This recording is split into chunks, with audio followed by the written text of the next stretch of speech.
The words on the doctor's report were enough to bring any parent to tears. This child is presenting a developmental profile that is consistent with autism spectrum disorder.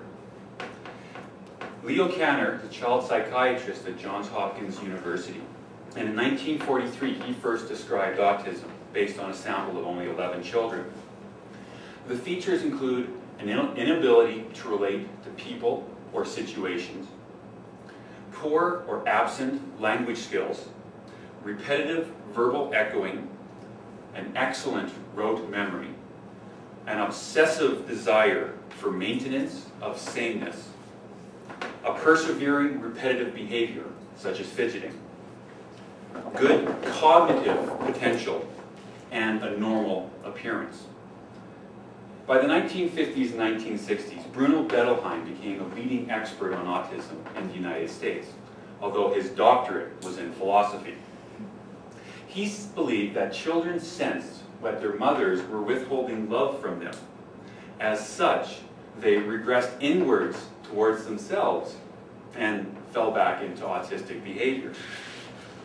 This theory became known as the refrigerator mother theory and thankfully has been widely discredited.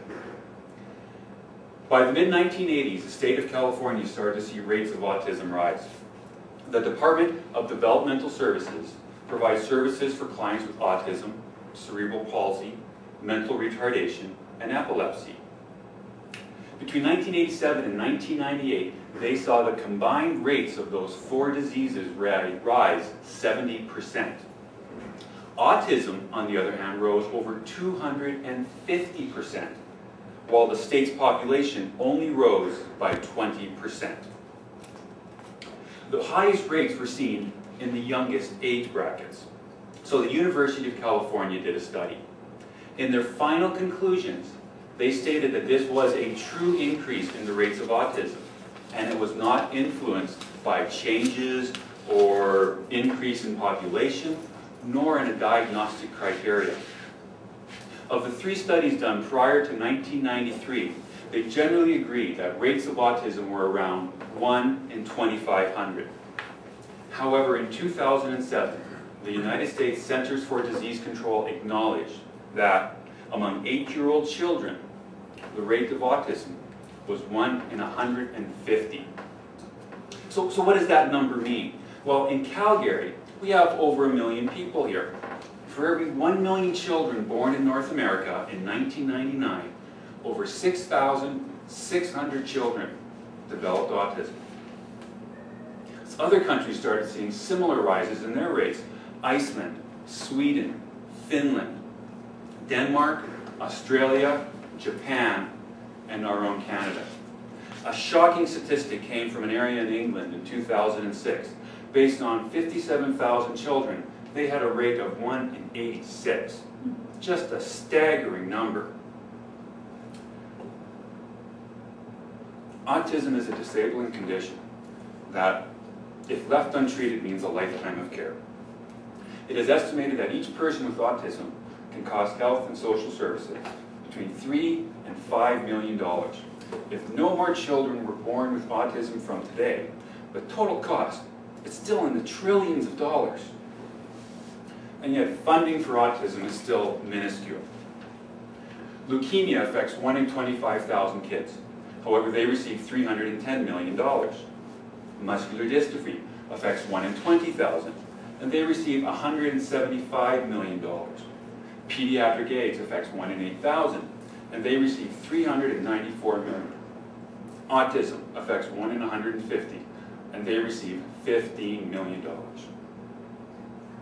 The most widely researched topic in autism is genetics. In 1997, the first of several studies were done on autism in twins.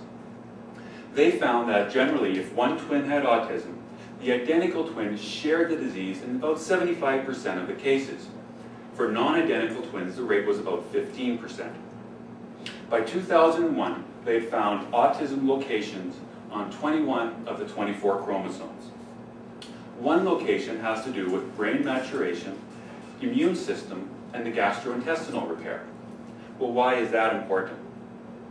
Autoimmune type diseases such as type 1 diabetes and lupus are very common in close and immediate family members of autistic children. Your gastrointestinal tract comprises 80% of your immune system, and many children with autism show signs of gastric distress, including chronic stomach aches and diarrhea. Now, while there's a strong genetic susceptibility, the fact that 100% of the twins do not share the disease means that there must be other factors. However, this has been largely ignored when you consider that most of the funding goes into genetics. How the genes affect the biochemical pathways within the body can really help us understand how this disease progresses. However, many leading experts now agree that how the environment triggers those genetic variations, and then how the body reacts, and the combinations of those show the most promise for effective treatments. Dr. Brian Jepson, an MD, says that autism is a disease of disordered biochemistry and metabolism that affects multiple organ systems and is treatable. Based on my own research, I would describe autism as a set of multifaceted symptoms of a very complicated disease. It affects mainly those with a genetic susceptibility to a weakened immune system or gastrointestinal tract.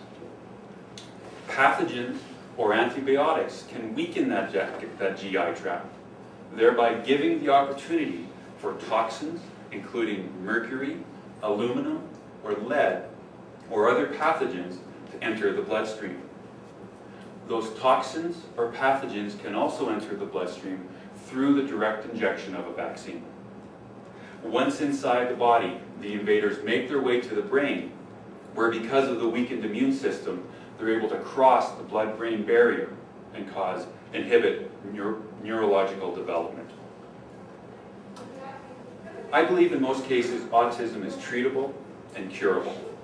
From a medical standpoint, the key is to address the immune system, the GI tract, and the removal of toxins from the body.